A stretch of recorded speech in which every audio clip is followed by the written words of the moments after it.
Hey, what's up, everybody? My name is Ryan Smith. I am the COO of Recharge and Hoko CrossFit in Ellicott City, Maryland.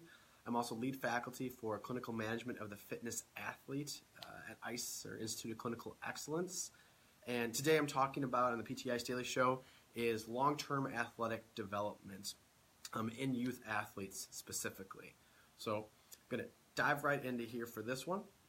And if you get a chance, check out the hashtag LTAD on Twitter. That's LTAD hashtag on Twitter. That stands for long-term athletic development, and there's lots of great voices saying stuff on there. So if you can do that in conjunction with this, that's great.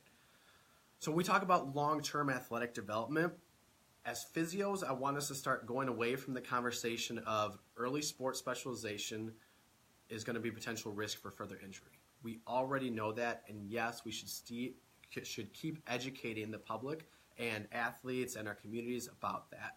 But we've beat that in so much that it's almost to the point of where if a parent sees their kid in one sport, that they almost get scoffed at. It's like, oh my gosh, you're doing something wrong.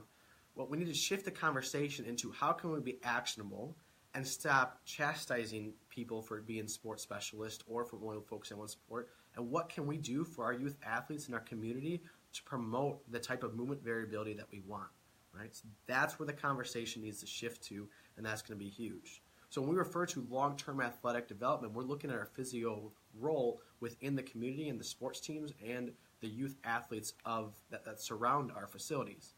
I've preached it before that clinical facilities and our PT clinics should be much more than just a box with little boxes inside of it to treat patients in volume. This is a great place to start in terms of long-term athletic development. Right? So the action steps you need to do is, first of all, look in the community at who is doing a great job of promoting this idea of long-term athletic development. When we say that, we're looking at a lot of strength coaches in the area and a lot of sports coaches. The ones who fundamentally understand that the development of athletes is not by driving in technique over and over and over again, except for in certain cases, but that it's giving them a broad foundation of movement variability to be able to specialize from there and become better athletes from there. For most youth athletes, that's happening. It's because the pyramid for athleticism is upside down. That's flip-flop. So their tiny little ability that they have is at actually their foundation, and they're only good at a few certain things in small variability, right? Whereas I want them to be at the top of that, where they have all these range of athletic movements so they can be proficient in absolutely everything they do. And we just don't see enough of that. I see kids coming here all the time and inability to skip, inability to crawl or catch or throw or move laterally side to side or lots of things. And it just blows my mind that we've allowed these kids to get to this age, both lost them in their physical education programs and driving them into sports at the same time, have developed this sort of inability to be an athlete, but being specialized in one thing. Now, okay, if that's what we want to do, we want to promote this long-term athletic development, what are the reasons that parents would say no? Because ultimately, when you're working with youth athletes, you're also working with parents. So we had a great meeting at Recharge with a lot of the local parents, and we talked about a lot of things. But some few that stood out to me was, there's never an off season for athletes. Well, that is only true if you, as the parents, if you talk to them about that you are not allowing your children to have off season. There's no off season because they're then in 6 to 8 weeks of camps in the summer. They are then in club after their high school season. They have all these things that extend their sporting season over the course of time frame. And we need to talk about that we're forcing this on the kids. It's not their choice that they always are in season all the time. It's that we're always planning these things to allow them to get better because we think that's what they need. All this more and more volume, more practice, more this, more that. All we're driving in is potentially these specialized skills that do not allow them to develop a foundation of movement. Right? The argument of that is that they need to do that because they need to make varsity. They need to make a certain level of sport. And at that point, it's where the conversation shifts of what skills are we truly developing by saying that the only way that you're succeeding in your sport is that you're making a certain level or a certain club team or a certain this or that. If you go in with that mindset, right, it's ultimately fixed. It says that I am an athlete and I can achieve things if I succeed at this level, not a growth mindset that allows me to develop the skills and the natural athleticism over time to make me a fundamentally better athlete. In terms we know that. If we give kids movement variability, build up their foundation as an athlete, they're going to be so much better off in any sport specific skill they want, right? So we need to start having that conversation with parents, identifying the people in our community that are doing well with this idea already, like strength coaches and sports special coaches that are doing well with their teams. And then we need to look at within our facility, what can we do to program to allow these kids to adapt? And I think that starts with looking at the session that you have with them. It isn't just strength training. It isn't just agility-based training. What we're looking at is developing their decision-making ability and their ability to play. So what we do a lot here is this idea of giving them a certain set of rules or a setup, and then they get to figure it out from there. So whether that be a line of boxes and the only goal is to get to the other side with only using one foot, or insert whatever crazy idea you have here. But it gives them a parameter that they get to work in, and then they get to be creative, and it forces them to think and make decisions and problem solve while using their body in a movement-based environment. It allows them to develop those skills they otherwise would not, right? It gets them into positions that a sport wouldn't necessarily get them in. It gives them that movement variability. And really, it builds up their self-efficacy and confidence that, hey, I just figured out how to do that, right? Like, Ryan's making me think for it once. I'm not just told to do this, this, and that. And when ultimately, when it comes down to it, when they need to get to those higher elite levels, it comes down to decision-making, not necessarily how many reps of certain things they've gotten. So allowing that ability of play, of free time to build into the session is what's going to allow them to do that. Now, you can still build in your traditional strength training, teach them how to squat, teach them how to deadlift, teach them how to move, cut, run, jump, skip, hike, do all these things. Those are essential. But if you give them an environment that allows them to cultivate free thinking and decision-making in a way that gets them to use their body differently, it's completely changing the game, right? And now, you might get a lot of feedback from that isn't going to work. Well, I'm not developing the skills I need that are required for my sport. My athletes require this test or that test to make a certain level. Well, if we look at it from that perspective, that all we're doing is putting them through a specific program to get a specific outcome to allow them to get to a level, then inherently we're doing the same exact thing that everybody's trying to get away from in schools, of the standardized testing, of getting that A to B. You're trying to do that with their movement. You're saying they need to do this, to do that, to play this. When instead, they need to develop a wide variety of skills to get there, right? And that starts with allowing some free play and ability to go about. The best case I've seen this on Twitter is through Jeremy Frisch, and I think that's his tagline. But if you look at the hashtag LTAD, you'll see some amazing videos from him. He sets up an environment, and he allows his kids to run, crawl, skip, hike through the entire way of it.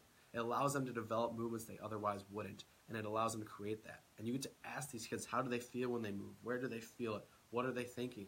You allow them the freedom to continue to move. That in itself is improving their physical literacy. Right? So aside from the fact that this foundation has the potential to not only reduce the risk of injury, but increase performance, it's also setting them up for a lifetime of skill development and a bunch of skill development in areas outside of just their sport. If you teach kids how to make decisions like that, that can transfer over to everything in their life. To me, sport, movement literacy, using their body, is much more than just getting them better at their sport. It's learning to develop skills that can last a lifetime. Nobody ever taught us that growing up. It was work hard, practice hard, get through that, and then, when you're done, it's all over. Well, nobody taught me how to feel the way I'm supposed to feel, or what certain things should be, or how to control my body, so that way when I got to college I could do it in rec sports, not just keep throwing my body against the wall and then, saying, oh, now I'm 40, I just don't feel good anymore. That's not the kind of people we're trying to develop. We're talking about long-term athletic development that spans the entirety of their lifespan. So from a physio's perspective, think of this long-term population health. Your 50 and 60-year-olds who are still trying to get moving, but they don't feel right, and they attribute it to age. Maybe as children or through their high school athletics, they were never taught what it was like to feel or to move or build a foundation of skills. Maybe all they were pushed on is their schedule on a daily basis of getting more and more and more. That's what I think we're developing with kids now, and it's going to be a negative influence in their future.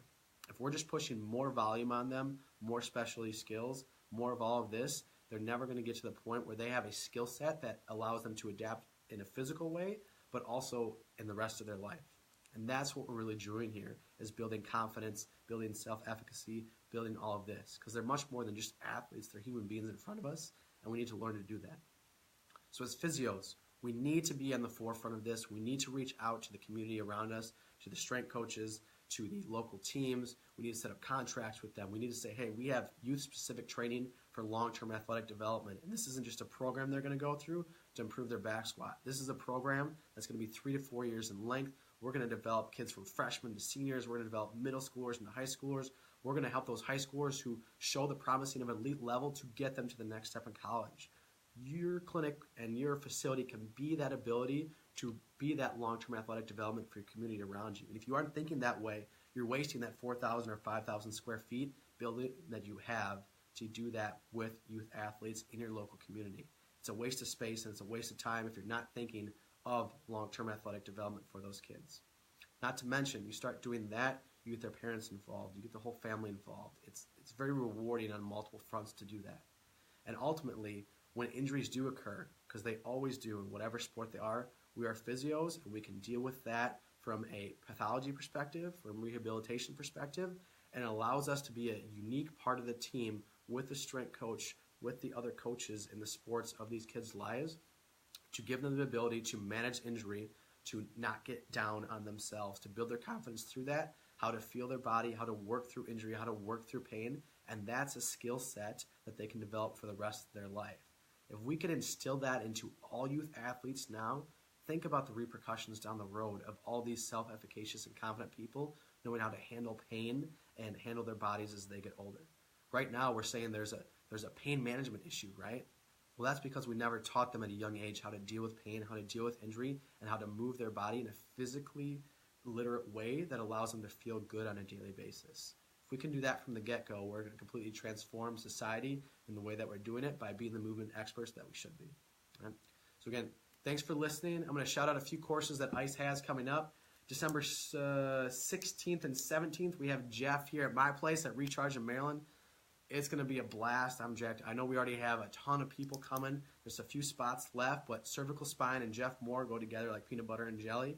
Put it in Recharge. It's going to be a heck of a weekend. We're going to have a great workout on Saturday following that. Starting January 6th, Jeff is also doing lumbar spine management in Lakewood Ranch, Florida. So if you want to get away for the winter and go and see some sunshine, go see him. January 14th, we have APHP Court 5 starting, and I think that's either sold out or there's 1 or 2 spots left. We have modern management of the older adult with Christina and Dustin, which I'm jacked for, starting January 14th. Everything I love to do with strength with a specific population into the older adult is going to be awesome. January 20th is the Performing Artist Comprehensive Management. It's the first course of its kind with Jessica Davis at my favorite spot in Chicago, Entropy Physiotherapy. Don't miss it. Check it out. Thanks for listening. Long-term athletic development. If you're not in that area as a physio, you need to be. Go make those connections, community, and make it happen. Thanks, guys.